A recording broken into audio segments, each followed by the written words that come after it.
Rohit Sharma solid form में नजर आया। देखिए जिस तरह से बल्लेबाजी की ना, मुझे नहीं लगता पूरे दुनिया में अगर ये फॉर्म में है इनसे बेहतर और इनसे आसानी से ज्यादा छक्के कोई और मार सकता है।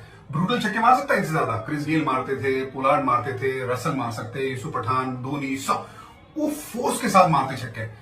लेकिन भाई रोहित शर्मा सिर्फ टाइमिंग करके छक्के मारता है, मतलब इससे बेहतर सिक्स सिटिंग एबिलिटी किसी के लिए आज वो नजर आया। और दूसरा, जब शुरू में आप उन्हें वो पुल शॉट मारने देते हो ना बतौर गेंदबाज और बतौर टीम, तो फिर उनका फॉर्म एक अलग नजर आता है। आज वो शुरू में ओवरटन की गेंदबाजी में वो पुल लगा दिया, उसके बाद एक अलग लय में नजर आया। अच्छी बात यह कि सामने भी खेल रहे थे, ऑफ साइड में भी खेलने की कोशिश कर रहे थे, स्विंग को कवर कर रहे थे। ये मुंबई के लिए बहुत बड़ी खबर है, बहुत अच्छी, बहुत पॉजिटिव खबर है, क्योंकि ज्यादातर लड़के फॉर्म में आ रहे थे। लेकिन अब रोहित शर्मा का भी फॉर्म में होना रिकल्टन के साथ साथ ये बहुत बड़ा पॉजिटिव, क्योंकि अच्छा स्टार्टअप रेगुलर मिल सकता है। So well done Mumbai Indians. But Surya Kumar Yadav की भी शानदार बल्लेबाजी।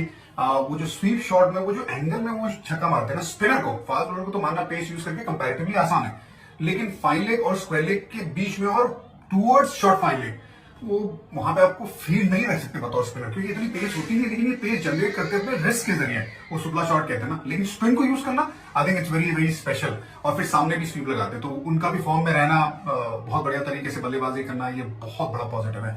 गेंदबाजी में देखिए जसप्रीत बुमराह एक दुनिया की सबसे सेफ बैंक की तरह है, कि भाई आप है ना अपना पैसा डालोगे, पैसे कहीं जाएंगे नहीं। सारी बैंक तो सेफ नहीं होती है, लेकिन जसप्रीत बुमराह जैसी बैंक मुझे नहीं लगता कि इतनी सेफ कहीं और आपको मिलेगी। वो मुंबई इंडियंस के पास है, वो भारत के पास है।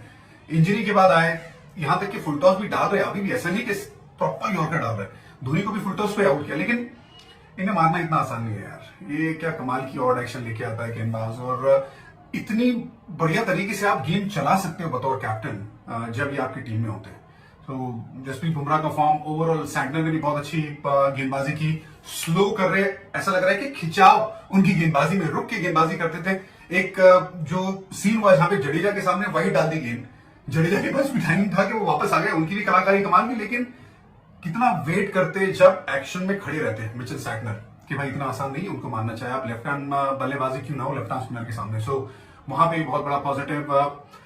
पावर प्ले में भी बहुत अच्छी गेंदबाजी की थी। थोड़ा आगे डाल सकते थे दीपक चहर ट्रेंट बोल्ट, लेकिन इस लेंथ पे क्योंकि वो मार नहीं रहे थे सीएसके के बल्लेबाज, इसलिए बोल रहा हूं। लेकिन उसके अलावा भी मतलब देखा जाए तो बहुत अच्छी ओवरऑल गेंदबाजी सीएसके पे आते हैं। अभी तक हाफ स्टेज में इनसे ज्यादा पहली 10 ओवर में 70 रन या उससे कम किसी और टीम ने नहीं बनाए, 4 बार बनाए सीएसके ने। मतलब अगर पहले हाफ में आधा हिस्सा हो गया ना, 50% गेम में आपने अपने 50% इनिंग में आपने 70 ही रन बनाए या उससे कम, तो आप कहीं गए नहीं। 60 बॉल में 70 रन कुछ भी नहीं है T20 क्रिकेट में। अगर ऐसा होगा तो रिजल्ट आपके हाथ में नहीं आएगा। आज भी वही हुआ था। यहां तक कि जडेजा और शिवम दुबे की जब साझेदारी चल रही थी, मेजॉरिटी ऑफ द पार्ट वहां पे स्ट्राइक रेट 100 के नीचे था इस साझेदारी में। वो गेम वहां पे चला गया था, बहुत दूर चला गया था, क्योंकि सब पार्ट टोटल था। 176 कुछ भी नहीं होता है। पौने 200 रन आप बनाते हो वानखेड़े जैसे पिच पे, जहां पे चेस करना कंपैरेटिवली आसान है। जरूर आप पहले बैटिंग कर रहे हो, आपके लिए आसान है नहीं, लेकिन इतना भी मुश्किल नहीं था कि आप 200 पार ना करते। 200 पार करने के बाद चीजें मुश्किल होती सामने वाली टीम की, लेकिन वैसा नहीं है। आपने वो इंटेंट ही नहीं दिखाया। इवन पावर प्ले में भी इंटेंट नहीं था। रचिन रविंद्रा खेल रहे, क्यों खिलाया रचिन रविंद्रा को? उसका रीजन ये है कि वो आएंगे तेज भागेंगे, लेकिन इस सीजन पावर प्ले में 117 का स्ट्राइक रेट है। इस नंबर पे तो नहीं खिलाना चाहते थे ना कि ये स्ट्राइक रेट खेलेंगे, नहीं तो कॉन्वे को खिलाते सीएसके। शुरू में क्यों नहीं खिलाया कॉन्वे की जगह पे? उसका रीजन ये था कि आएंगे तेज भागेंगे, लेकिन वो देखने को मिला नहीं है। वहां पे भी पीछे आ रही है सीएसके। तो जिस तरह से पॉजिटिव ढूंढे जाएंगे तो ज्यादा मिलेंगे नहीं। पॉजिटिव सिर्फ ये था कि आयुष मात्रे 17 साल का लड़का, क्या कहानी है। अच्छी बात यह सीएसके ने अब है ना आगे देखना शुरू कर दिया है। यंग लड़कों को खिला रहे, शेख राशिद को खिलाया, नूर यंग है, और साथ ही में आयुष मात्रे को लेके आए, उनको खिला दिया। मौका मिले ना डेविड ब्रेविस को खिला दीजिए। ये मुझे लगता है ना बहुत पॉजिटिव रहेगा सीएसके के फ्यूचर के लिए। भले ये साल अगर क्वालिफाई नहीं करते, अभी भी चमत्कार कुछ तो भी हो सकता है, लेकिन मुश्किल लग रहा है मुझे।